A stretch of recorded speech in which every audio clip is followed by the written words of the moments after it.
Another episode of One for the Table is here. Hi. Was that Chad Michaels? Who was that? Who was Chad that? Michaels? Who was that supposed to be? No one. Oh, okay. Because it sounded Cher adjacent, but not quite. I'm great. Sorry, I've been recording that like nonstop for the past few months. I'm your host Kimchi, And I'm John Kang. and that voice is just one of my many layers inside my head. Yeah. How are you? What's going on? I'm good. In the beautiful sunny LA as always. Yeah. I've noticed that you've been very busy. Uh-huh. You literally hosted a friend and did all this. Oh, yeah. So Kushbu is here for her book tour, and we've had her on the podcast before to talk about it when her book finally launched. She is in her Detroit leg right now and super excited. She's got a pizza party tonight with Michigan and Trumbull, a very, very good Detroit-style pizza place here. But we hosted her at Alba, which is a cafe in Corktown, for a little Q&A session. She hung out. She spent the night at my place. We just chilled. It was really, really nice having her here and showing her around. Nice. Mm-hmm. How was our book talk? It was really good. It was I don't moderate very much. I'd moderated maybe 2 other times when people had their book tours. The first one I ever did was with Andy Baragani in Chicago. I did one with Jeremy Sheck. And then Kushbu is my latest one. And active listening is so difficult. What do you mean? Active listening is hard. It's bad with ADHD and stuff like that. When you're giving the talk and you're the thing that you're talking about is the book that you wrote and yourself. Yeah, okay, it's whatever. I can just show up for that. But doing your research, making sure that the questions flow, trying not to forget your next question, but also paying attention to what they're saying in case that you could create a conversation from that. That's hard. Interviewing is so difficult and it is such a skill. That being said, I think it went over really well. Just because Kushbu and I are just friends and know each other, and our books have very, very similar topics, and we have interests in the same thing. So it's really easy to just have a conversation. But yeah, when you're moderating, I could imagine if the person that you're interviewing was just not receptive or not conversational, it would be a literal hour of hell. Luckily it wasn't. Not that I don't thought it ever would be, but with Kush, but I just imagine a person who didn't want to be interviewed that, I would die. Yeah, sometimes I see some of these talk shows and the guests give short answers. Yes. And won't further explain on anything, and the host just struggling to just get something out of them. Yeah, I'd be sweating beads. Of course, there are interviews where the host is just awful and makes the guest off. I keep thinking back to the Tyra Banks Beyonce. Oh yeah, Beyonce on the Tyra Banks show. Seance. Who would you like to have a conversation with? With a dead person? Beyonce, what's your favorite cheese? I'm pretty sure Beyonce never did an interview after that ever again. She's I'm too famous for this. Honestly, did you ever watch the Tyra show when it was on back in the day? Mm-hmm. Every now and then I would just catch glimpses of it. That show was so unhinged. Yeah. There was an episode where they brought out this girl with alopecia. And this girl was talking about how she only has one friend in the entire world. Mm-hmm. And when her hair started falling out, her friend told her that she looked gross, but they're fine now. Mm-hmm. And Tyra told her no, she is not your friend. That girl's not your friend. And then the entire audience was cheering. So you're telling this girl with alopecia that her only friend in the world that she's cool with now, it's not her friend. I remember when she had the Westboro Baptist Church over the God hates F slur people, like back in the Yes. day. And then I also remember one where she did like an Oprah parody where like she was gonna give, like she did like an audience giveaway to like her greatest beauty secrets. And it was just like a bedazzled tub of Vaseline. And she was like, you get Vaseline and you get Vaseline. And there was that one episode where she dressed as a homeless person and then like lived as a homeless person for a day. Oh, really? I remember when she dressed as a man. Or do you remember when she wore that fat suit to live as like a fat person for a day? Oh my God. The what was it? Early 2000s? Like Yeah. what was everybody on? What was everyone thinking? But honestly, like I was a little sad when Tyra's show was canceled because like that show literally did everything under the sun that like wouldn't age well like now in this day. Well, and the same with like her top, was it top America's Next Top Model? Was that hers? Mhm. Yeah, like that was some of the stuff that she made those girls go through was absolutely crazy. Oh yeah, I mean absolutely. Like none of them Totally problematic. after a few seasons, like all the challenges and all the photo shoot had nothing to do with the real world of modeling. Oh yeah, none. And I don't know what she's doing now. If I were her, I'd probably just not make too much noise. No, she's like still out and about. Oh, is she? She was recently the host of Dancing with the Stars. Oh, that's right. Okay. Yeah. Yeah. Man, the things she made people do. Well, I know, icon. But, obviously, like, a lot of things she did back in the day were extremely problematic. But she did pioneer a lot of things in a way, too, where true.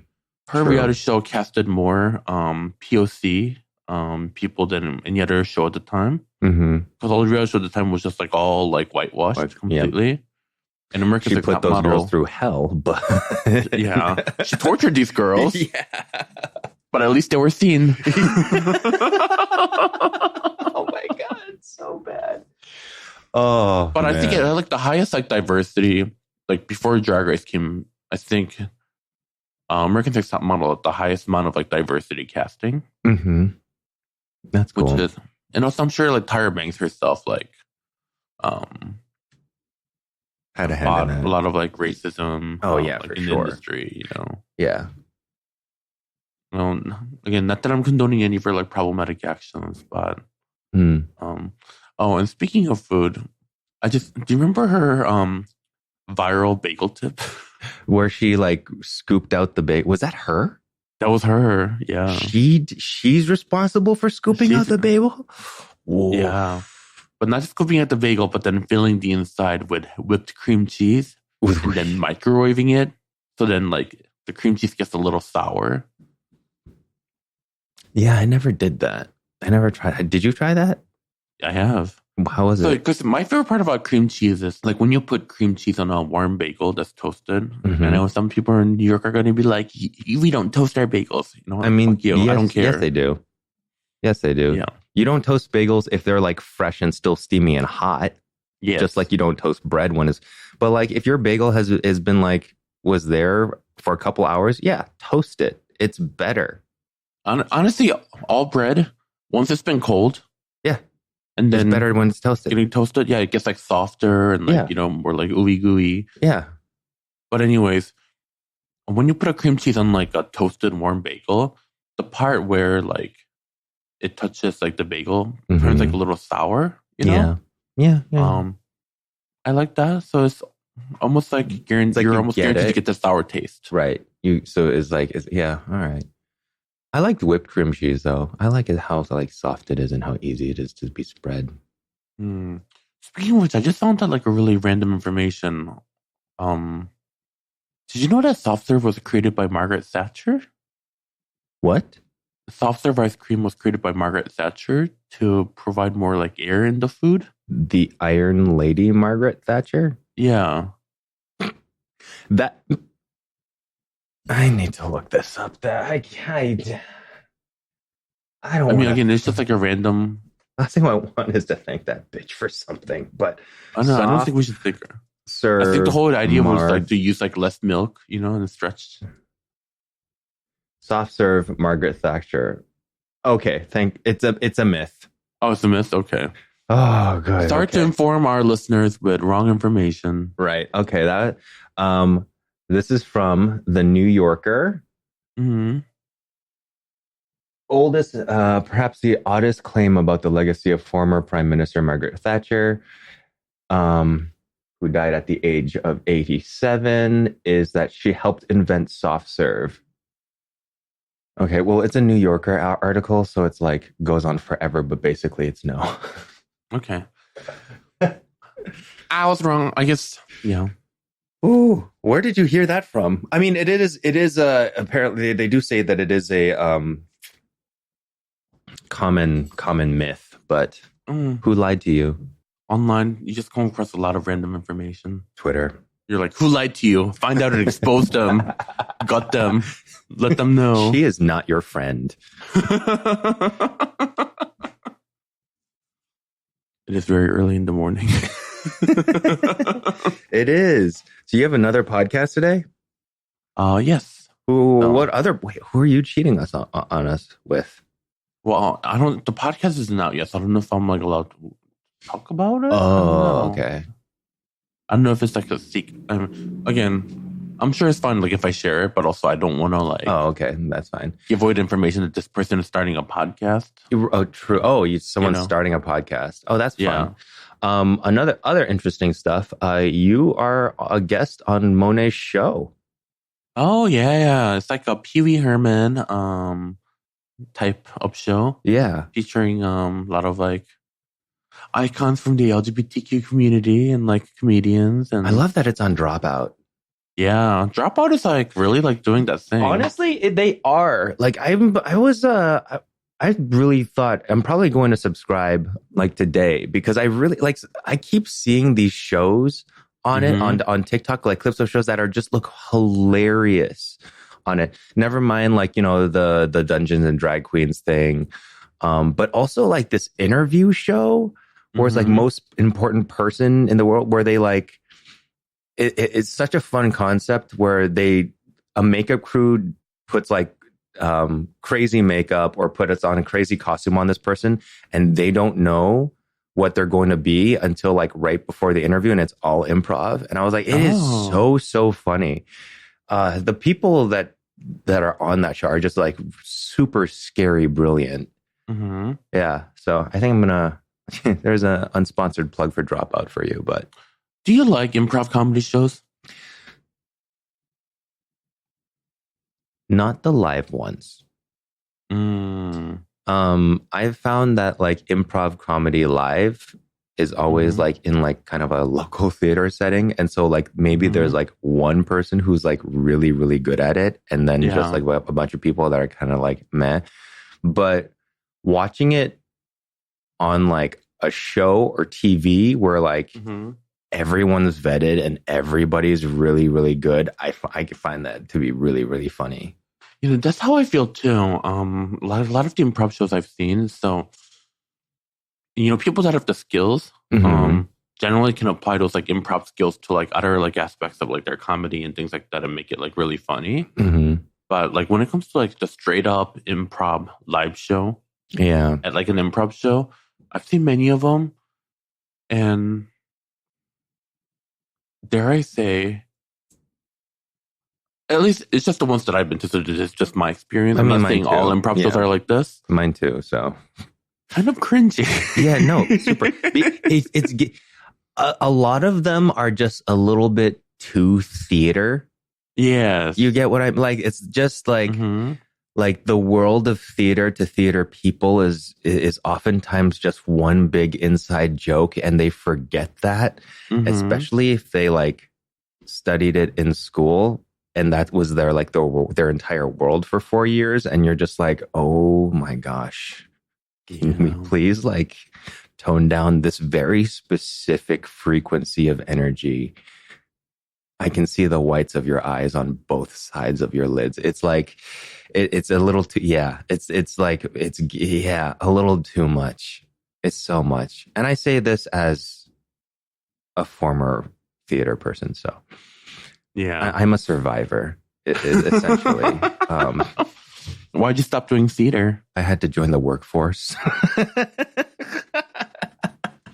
So you're saying that art is not a viable career, performing arts? Interestingly enough, I use it a lot now in my work as a content creator, but I don't know. I think it's always been, I think my background is always been a part of the things that I do in work in some way, shape, or form, but it's very like layered. So like when I was doing dinners and stuff, and I was doing like, and all of those dinners were productions, I was doing the lighting for that. I was choosing the music soundtrack to go with all the dishes. I knew how to present myself and talk about all the dishes in a way that excited people. So yeah, there was training there, but like overtly, was it like the center of what I was doing? No, I was cooking for people. So it definitely added to everything that I did. And it certainly helped when it came time for me to start filming. But otherwise, like, no, I don't think it ever became like the central part of any of my careers. But it also like is a super important part of all of my careers. I don't know how to say it. I mean, as a gay, our life is a theater. So dramatic. We are. The world is our stage. We are so dramatic. Why are we like this? Speaking of dramatic gays, I saw Titus Andromedon yesterday. Oh, how was that? Sing with the Detroit Symphony Orchestra. Amazing. Like, I mean, everybody knows like he has an incredible voice, but like, I don't think I've ever gone to a city orchestra show before. Oh, no. I did like a long time ago. Very long time ago. It was the Detroit Symphony Orchestra. I think it was like 12 years ago, plays the music of Final Fantasy. And that was really cool. But going back, I didn't realize like how thrilling a full orchestra in a really good sounding auditorium could like be. Maybe it's because I'm getting older, but I was just like, oh my God, everything sounds so good. Or maybe because I've just been listening on like shitty AirPods so much of my life that I just like don't know what good sound is anymore. But like they were playing like the Beauty and the Beast overture, the and like and I was sitting right there. We had balcony seats because I wanted to give Little John the Miss Van Ryan experience. Oh, yeah. So he got to like sit in the box, and they were not that expensive. It was like really cool, but like worth it for the experience, huh? Worth it for the experience, oh, totally. Yeah. But like the sound was like it was like a blanket. Like it was so cool just to experience, and I was like, am I like an opera guy now? You're like Marie Antoinette seeing opera for the first time and thinking, brava. Right. I was like, no, it really blew me away. Like how like an amazing sounding orchestra can be. Like there was no, some of it, like, yeah, Titus was singing for a lot of it, but for the parts that weren't, I was just like, wow, I can be excited just by like watching people play instruments. Oh, it's next time when you're in LA, we should go to Hollywood Bowl. Which is like that, but outside. Oh, yeah, that's cool. Yeah, I totally would. And like a beautiful like evening time outside. Everybody sits like outside in the bowl, and then you hear people play instruments. That's also where the iconic. Do you remember a couple weeks ago when Kim Kardashian's daughter Northwest was going viral? Oh, is that where it happened? Yeah. The what was it? The Lion King thing? Yeah, the tribute show. That really like just not rude awakening, but the realization where it's like, oh wow, I'm just an average kid in this regard. Feel bad for her in a way, like when your parents are probably so like affected and you just assume that you're probably just really good at things and you're not. Do you see all the TikToks that came out of that too? Oh my God. My entire like For You page is just like flooded with like content from that nonstop. Like, first of all, they were I got them from all the theater moms who like my kid auditioned for that and they were amazing and they were actually Simba on Broadway. And the fact that, this little Nepo baby, blah, blah, blah, blah, blah, blah, blah. And I was like, Northwest is still also just a kid, and they also got their ass handed to them by the entire internet. Like it's. But I guess at some point this was bound to happen one way or another. Like, because Kim K has been trying to like lift Northwest to be a celebrity. Yeah. And you know, I feel like, and this is unfortunate that it happened, but I feel like this was going to happen in one way or another eventually. Yeah. I'm seeing like so many of these kids, like it must be so hard to have parents that are famous like that. Like Beyonce, Victoria Beckham, and like all of that. Like, damn, that's rough. I would absolutely just go and like become a librarian.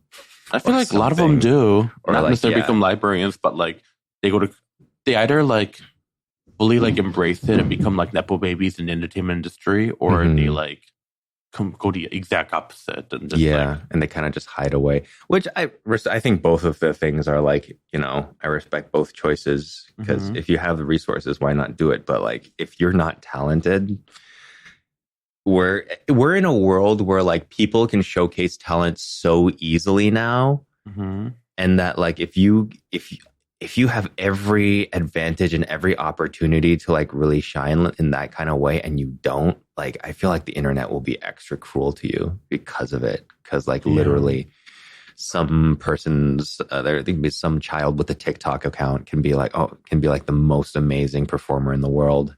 And everybody will know about it already. That's true. Like I just found out, do you remember like the yodeling kid at Walmart? The yodeling kid at Walmart? Yeah, it was like a viral meme. I do remember there were some like Walmart workers that were like either really good at dancing or like singing and stuff. So maybe this one. Why? What about him? Not the he wasn't a Walmart worker, but he was just like, I think he was like at Walmart, like in a cowboy outfit, like yodeling or something, and then it ended up like super going viral. Apparently, he's like really like famous in the country music world now. So, really? Oh, okay. Well, there you go. That's awesome. So. Yeah. Whenever I assume anybody's in country music, I just assume they're MAGA. It is so easy. Thanks to Cowboy Carter, I have discovered a lot of like really talented Black country singers. But and then also like, you know, we have our the queer ones too. I mean, I don't know. I enjoy country every now and then, but it's still not something that I like can listen to just back to back. Yeah, agreed.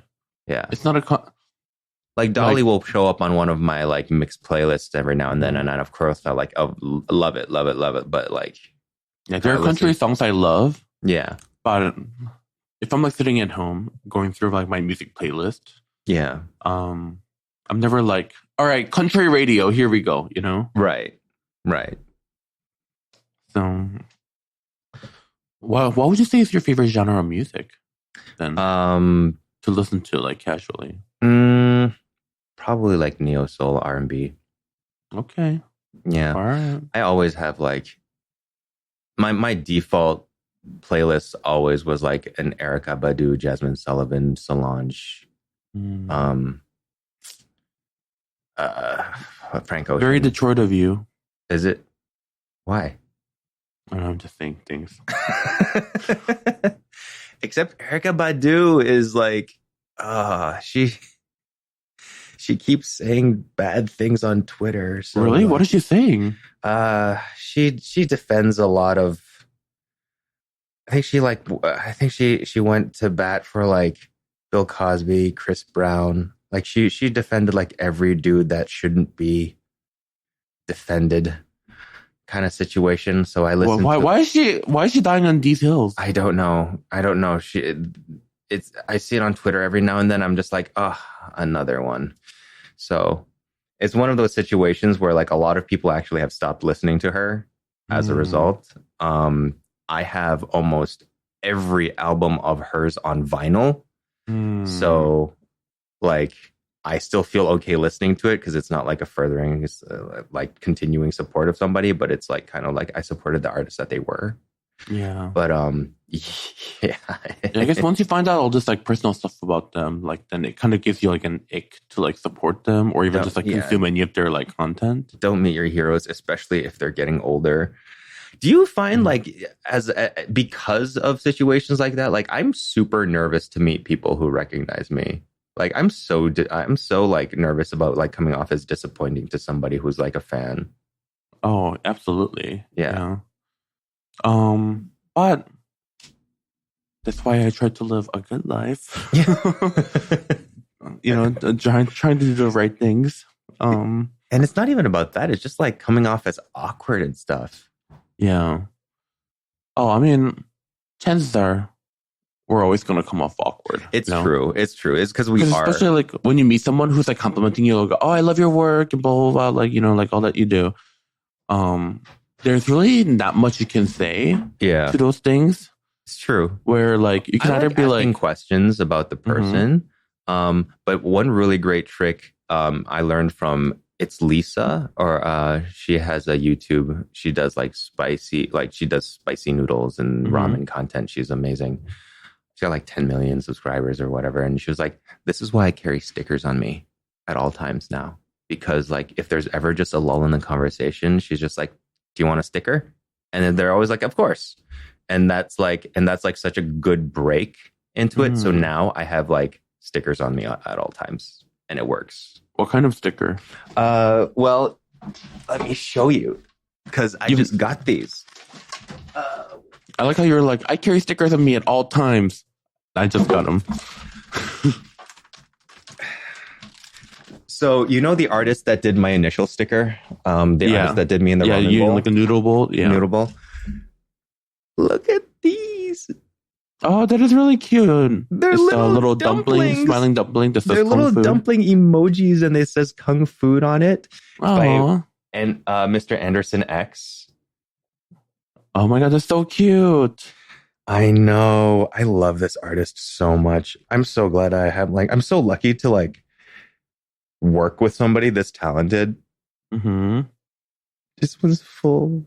Oh my God, so cute. So yeah, I'll be giving these out. I also have tons of the stickers from like the book tour too.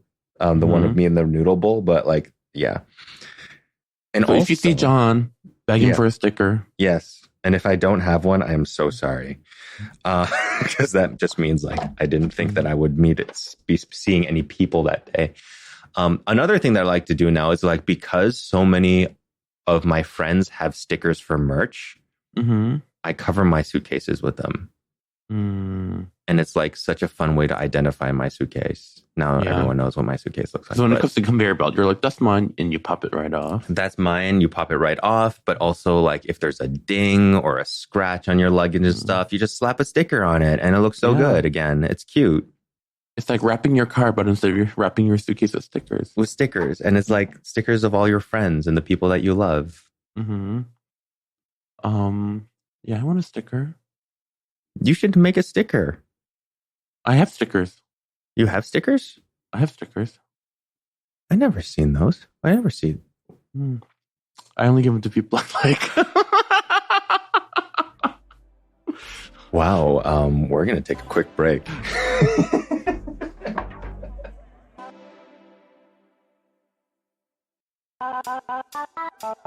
Welcome back to our podcast. What is wrong with you? What do you mean? Nothing. So, you eaten anything interesting this week? My friend Dinah's mom, she's back, and you know what that means? Dumplings. Mom's homemade cooking. Oh my God, so good. So she's made dumpling one day, which like when she makes this dumpling, she literally makes hundreds of them. Oh yes. And then like when you like sit down on the table, she like keeps bringing them up to the point where like I can't. But we can't eat this much. It's so good. But like she makes like the shells, like by hand, the filling. So they're chewy and slippery, and they're just the perfect fluffiness and thickness. Her dumplings are so good. And yesterday she made another feast, which was like crispy fish, and then like scallion pancakes. Does Diana know how to make these things? No. She needs to learn.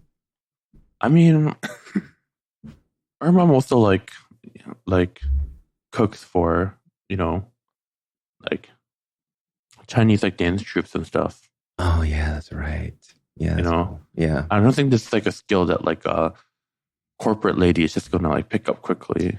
I know, but I feel like if your Mhm. parents can cook, Mm-hmm. like you need to get it, like can like really throw down in the kitchen, and they have like specific recipes. Like you need to get it in your head that like one of these days you need to approach them and like spend like some regular time learning these recipes from them, because it's Yeah. like things that are like actually important things that are to be passed down. But the thing is, though, when you ask her for the recipe, she's like, "Oh, it's easy." Oh yeah, for sure. But I it's know, like it's not like learning how to cook from a Chinese home cook is like the most difficult thing ever, because they might as well like you'll be like, hey, what's the recipe for this, and it's a fucking poem. yeah, or you know, like there's no like exact measurement. They're like, you just put in the right amount of sugar, right amount of like vinegar. Which and that all that is just like practice, and so you have to like watch them do it. Or like one thing that I'll do sometimes is like if somebody is just like the type of person that just dumps a little here, dumps a little there and stuff, I keep a lot of small bowls and ramekins on me. Mm-hmm. And I will like just like as soon as they like just go to pour into the pot or something, like I literally would just put the ramekin over there and just like How to measure it and literally like steal it from them and be like, I'm just seeing how much this actually is. Mm-hmm. Because yeah, I don't know, recipes, I think they're important, and like it's sad when people go. I don't like to talk about this when I talk about people's parents, but like it's the thing. Like people eventually leave us, and these are the things that like are like the thing that will help us remind us of like the really good times that you had together. Mm-hmm. And like I've met enough people where it's like, yeah, grandma died with those recipes, or that thing went with this auntie, and I'm just like, that's such a shame. Like they don't have to. What do you think is like the one dish from your parents that you're gonna like always remember? Well, my mom only taught me how to cook one thing. So, But like out of the dishes that she's cooked for you, my mom didn't cook that much for me. So she taught me how to cook one thing, and it was feijoada. So I always will have that. And the feijoada is good. Feijoada, the Brazilian beans. Oh, okay. Well, of all things, yeah. Chinese lady, the only recipe she passed on to you is Brazilian beans. Yeah.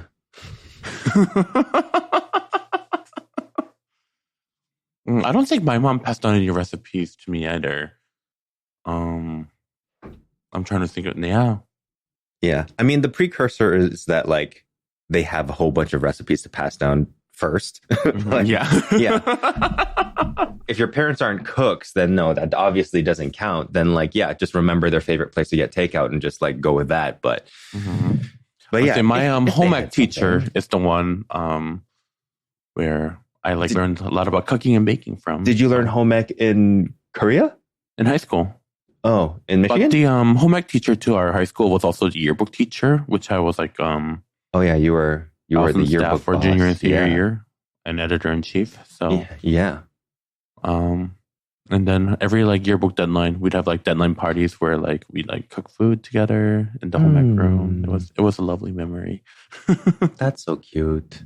Yeah. Oh, I have a question for you. If I was going to make a kimchi sandwich to go, like, would the best way to keep the bread from getting too soggy while it's packed is just to put it in between like two things of lettuce? I think so. Right? You probably want to like pack the kimchi separately because kimchi releases a lot of juice as it sits. I know. Like, I try to squeeze it out, but I want to do a paddleboarding video, and the first thing I want to pack while I'm on the water is a kimchi sandwich, so I can't really like assemble it. Oh yeah, that's gonna be soggy as hell. Yeah, maybe I will. Maybe what I'll do is I will wrap it in cabbage. I will wrap it in like, yeah. I think it will work. Still, but the cabbage isn't going to soak up the juices that it releases. Yeah. Well, first of all, I will squeeze out the kimchi like a lot so that most of the juices come off. And then I'll chop it, mix it with a little bit of the sugar, And then like I'll wrap that in almost like a lettuce wrap, and I'll put that in between the bread so that it won't break until I bite into it. You know, do you have to take the kimchi sandwich on a paddleboard? Because that's the video I want to do. Because I mean, you know, I understand the sentiment, but okay, like you only get so many calories a day, right?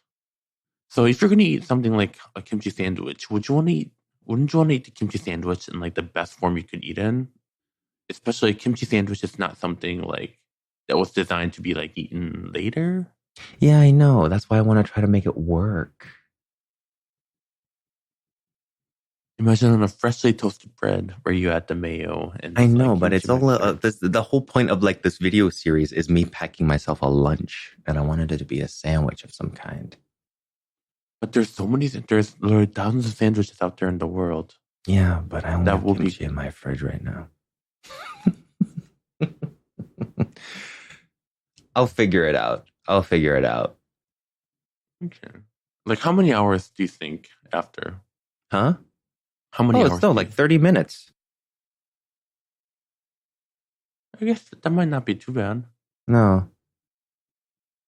But 30 minutes, just eat the sandwich at home and then go paddleboarding. No, the whole point is so that to get me out there, like eat it in the middle of the lake. That's where I eat my lunches when I paddleboard.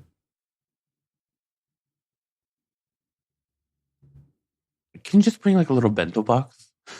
That's generally what I used to do, but I wanted to do a sandwich this time. I'm trying to do a thing. I did dumplings before. I did noodles before that. I wanted it to be a sandwich this time. But at least if you can eat noodles on the paddleboard, you can assemble a kimchi sandwich, which has like one mixture.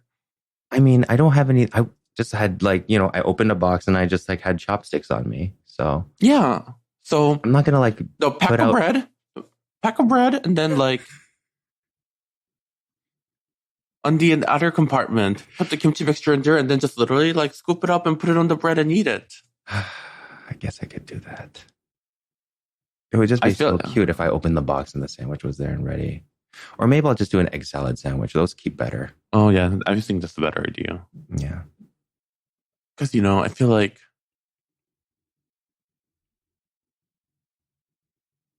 in a way, I feel like you're almost like debating the logistics of something that probably isn't going to exist in the real world, which is like... It's not about like doing something that other people can do. It's about like creating a fun moment. Okay, I get it. And also it gets a lot of views. If you want to get a lot of views, in the video, just hide like a random cockroach or like rat somewhere in the video. So somebody can say like, "Oh my God, there's a cockroach." Yeah. Oh. Or mispronounce an ingredient. Yeah. Or there's that too. Or just waste a lot of food. Or make like a severe mistake in like your cooking process just so people like talk about it. You know, it's like the Emily Miracle way. Like, fuck something up on purpose. Yes. You know? So then all the comments are just like all about that, which like boosts up your engagement. Oh, what if I like layered perilla leaves? I did like a small layer of perilla leaves, like the bread perilla. That would be good. But it still doesn't solve the foundational problem of I mean, try it. Yeah, try it. You know what? Honestly, I'm not trying to stop you from doing it. Yeah. I'm just trying to be devil's advocate for no reason. Yeah. It's because it's early and you're grumpy. I'm not grumpy. I'm not grumpy in the morning. Why is your face like that? Why is your face like that? It's smiling. Why is your face like that? Because I'm having a good time. You know what? You take your fucking soggy sandwich on a fucking paddleboard. I hope you eat the soggiest sandwich of your life on this fucking waterboard. It's a moment that gets me views. eating sandwich on a paddleboard. Oh my god. Okay. Enjoy your fucking soggy sandwich. I will. Yeah. Well, okay, so listeners, we have a new segment on our podcast that we're introducing this week. Jon, would you like to talk about your idea? Yeah. So basically, behind me on my desk, I know none of you can see this, but I've got like two like giant piles of cookbooks behind me. They're about like 7 feet high each. And largely they're just like cookbooks that I love to have. And I like sometimes flip through them for inspiration and stuff. And so like, I thought it would be cool to just like open one up and talk about like a recipe from each one that I really like. And today, the cookbook that I want to talk about is, we mentioned it earlier in the podcast today, is Amrican by Khushbu Shah. And the recipe in there it's on page 169. It is her saag paneer lasagna, also known as her lasagna.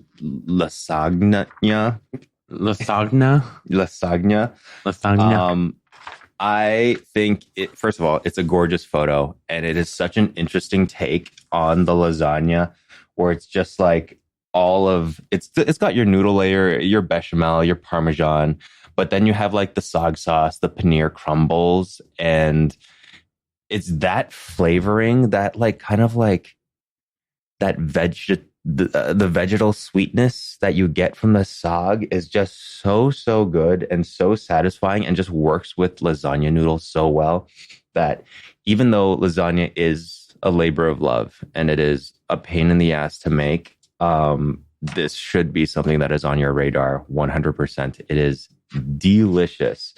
Give it a try. The book is Amrican. It is Amrikan.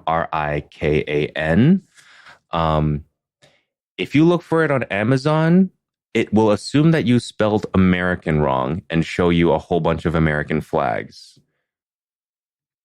You have to put like spell Amrican cookbook, or just do Khushbu Shah, which is like KHUSHBUSHAH. And yeah, that's how you'll find the cookbook. But yeah, saag paneer, lasagna, Amrican, you should give it a try. I'm gonna say saag paneer, even if you don't turn into lasagna. Oh yeah, at least you end up with saag paneer. So saag paneer. And learning how to make saag paneer is such a good skill to have, because once you get that down, you can pretty much just use any greens. Yeah. If you have like a bag of wilted lettuce, or like a cabbage that is going bad, or even like just some like broccoli or whatever, like you can make a saag style sauce out of any of that stuff, and all of the greens that are like that you have that are kind of like not nice enough to eat fresh anymore, you can turn it into a sauce and eat it over rice, and it is so good. So yeah, learn how to make saag paneer or palak paneer, and then make the lasagna or just put it over rice. Excellent stuff. Oh, and I want some saag paneer now. I know. Kush is coming over and we're going to make pizza. Maybe we'll make saag pizza together. Are you making content out of it? I think so. Damn. Do you have like pizza dough resting? No. I have a shop that I bought pizza dough from. Oh. So it's like a real pizza place's pizza dough. You're like, leave it to the professionals. Hell yeah. I'm not wasting any time on pizza dough. Why? Oh, because you don't like baking. I do not like baking. It's so messy. I think that's what it is. It's baking is so messy. You dirty so many dishes, and you can't control it as you go. Like you have to do it all. It's like baking is such an all or nothing thing, and it just drives my ADD mind crazy. Not all baking is, but there is like a good portion where you like assemble it all and then put it in the oven and hope for the best. Yes, and I don't like that. My problem with baking is like, it's really hard to just bake in small batch. Yeah. Like a lot of the recipes usually makes like 12 pieces, or like, like if you're going to go through all that work, you might as well just like, you better have something to show for it. So with baking and stuff, like you need to be ready to like feed a whole family. bunch away. Exactly. Yeah. Yeah. Pawn it off on somebody. Yeah. But even then, it has to be good enough to pawn off on somebody. It has to be good enough to pawn on somebody, Yeah. or when your friends are mostly gay, and they're like, no carbs for me. Yeah. And then you're just like stuck with all these like muffins and like bread and like cookies that like no one wants to eat, even though it's good. You should join a run club. They always eat carbs. Oh, they like carb load before like marathons and things Yeah. like that, right? Yeah, runners have no problem eating carbs. That's why I run. Yeah. My pre-workout yesterday was 2 slices of pizza. Oh, nice. Jets. Yeah, because I remember the hotel restaurant I used to work at, the night before marathon, we'd always have like a pasta special. Hell yeah. For like the marathon runners, and it always felt like crazy. Pasta after a long run is so good. You can literally you could feel the blood in your legs, like I don't know, like turn deeper shade of red, like become more nutrient dense or something. Like I feel my life returning to me after eating carbs after a long run. That's why I just had like help myself to a cup noodle after running too. It's great. You buy cup noodles? You buy cup noodles? I have Immi. Okay. The Immi brand, they make it in cup noodle form, and it's so convenient. It's like 300 calories. It's great. Well, if you have I still have the giant 8-person cup noodle. That. Well, how many calories was it? It was like also like 1,000% sodium of your daily requirement of sodium. If you eat the whole thing, like you could die. You could die. You could literally die. Die from like salt overdose. Yes. The packet alone is literally the size of like an A4 like paper. Oh my God, that's insane. Could you a ramen packet the size of just a sheet of printer paper? Yeah. So I'm like saving it to like I'm in like a group setting with people to like pour water into this. Yeah. So I guess would be perfect. So apparently this is like a big trend in Korea right now where they're just making like super size like instant noodles. Because like this one like went viral, and then like now all the companies are like jumping on the bandwagon. Imagine super size pulled up. So yeah, so not pulled up, but like similar to that, it's called bibimbap. Yeah. Which is like it's like same concept of pulled up, except like you wash the noodles cold. And then you toss it into spicy sauce. Okay. Except it also comes with a giant stainless steel like mixing bowl. Yeah. You like dump it in, pour it into. Oh, I got the shirataki noodles and the puldak sauce. I'm going to try that later this week. Oh, yeah. Let me know how you like it. I will. And see if you shit your brains out. I mean, from all the fiber. That's what happens with shirataki noodles sometimes. But this was the tofu one, so hopefully we'll be okay. You never know. You never know. On that note, that was our podcast this week. Thank you for joining. Yes. If you have any questions, please do submit to us at One for the Table. That is at One for the Table. And I am Kimchi, and that is John. Oh, you weren't going to say it for me? No. Oh, fine. And I'm John Kung. Thanks for tuning in. Bye.